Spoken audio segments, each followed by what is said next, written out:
Why can't I just pull out the pattern from the envelope and cut the fabric and sew it together? I see what it looks like right here. Duh. Can't be too hard, right? What is all these instructions? Why do I need this? Okay, girl, let me tell you why you need to know this, okay?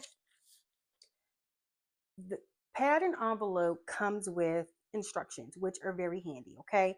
Because we see here, we have a lot of pieces. We have 16 pieces, right? And we need to know what pieces we actually need for our pattern. But I really want to focus on why we shouldn't just cut it out and not mark anything and just sew it together. So here you have your general directions, and here you have your pattern symbols. These are like your GPS if you're going from the US to Ukraine, okay? You're going to get lost and things are going to go awry if you don't follow them.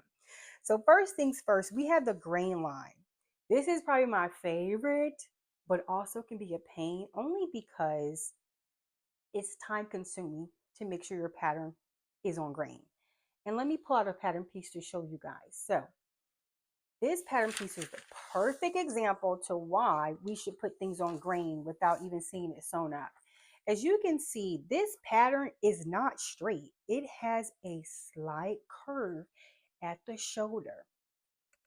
This is the grain line that is mentioned right here in the general instructions. The grain line. Place on straight grain of fabric parallel to selvage. Why? Because your grain line is where your straight threads go up and down on the fabric. And if you don't place this on the grain line, for example, if I just laid this down, I have this little piece of fabric here. If I just laid this down like this and cut this thinking that's straight, do you see how that's at an angle? That's not what we want because it is going to be twisted when we wear it, and that's not cute. Have you all watched Project Runway? Excuse me. I remember seeing, I think it was Christian on there. He was always calling out the designers when their models were coming down the runway, and he would say, your fabric's not on grain. It's not on grain. Look at the grain line. It's twisted. Your fabric isn't on grain. Your fabric is twisted. That's what you get if you don't make sure it's on grain. So a quick way on how to do that. This is the Savage, right? The raw, tight, knitted edge, right? And this is need to be parallel to the grain line. The grain line needs to be parallel to the Savage. So I like to line my fabric on my cutting board or mat, nice and neat. And you can also pin it. I'm going to just grab a pin for demonstration purposes. Actually, a few because I'm going to show you how I actually do it in real life. Now, this fabric is short, so don't pay that any attention. Let's keep rolling. So I'm going to lay my fabric here against, excuse me, against a straight line on my mat. And I'm going to use that inch square to measure this grain line and put it, for grins and giggles, I'm going to put it at the 5-inch mark. I like to start in the middle here. Do you see that? How I have my measuring tape lined up to the closest inch mark. I have my fabric right here on the line that shows the next inch. And then I have my measuring tape and I'm putting that grain line centered with the 5-inch mark. And then I'm going to pin it. Okay. One thing I do like to do is to sometimes just measure it up top. Here we go.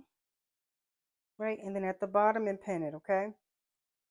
And then you have to do some moving to the pattern because you need it to be on grain. Okay. Hang on here. I'm getting a little twisted. Bear with me. All right. So that's on grain. That's straight. And also how I know, let me get that straight again. It is parallel to this line. It goes down that line. So that's important. So always remember to put your fabric on grain. I hope that helped. And the next thing I want to point out here is your fold line. You're always going to have a straight line with two lines down and the arrows pointing. You know your fabric needs to go on fold. Let me show you here. Fabric on fold. So this is my fabric. It's folded. You grab your pattern piece and then you'll place it on the fold. Okay. And then you have your center front back of the garment. I'm going to show you what that actually looks like on a pattern piece here, because I have one that shows those exact center front or back of garment right here. And then next we have notches.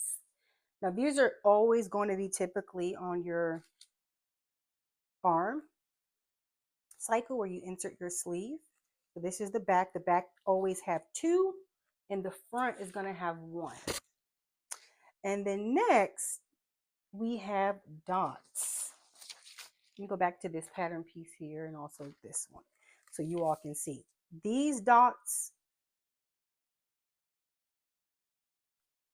are very important. So for this one, I knew that I was going to gather this fabric here, fold it over, match my dots right there. Okay. And then next we have our cutting line, which is going to be a darker line. As you can see here, the 6, 10, 14. How dark the lines are. Those are the cutting lines for the pattern size that you will be cutting. And lastly, we have the lengthening or shortening line. Now this is if you need to lengthen your pattern or shorten it. And I have an example here where I actually shorten mine, and you really can't see the lines too much because I did fold mine over, but as you can see, it says lengthening or shortening here. And it is 2 lines.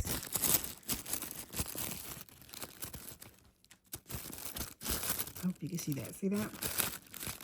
2 lines, just like it tells you here. You'll see those 2 lines. And that is it for that particular pattern symbol section.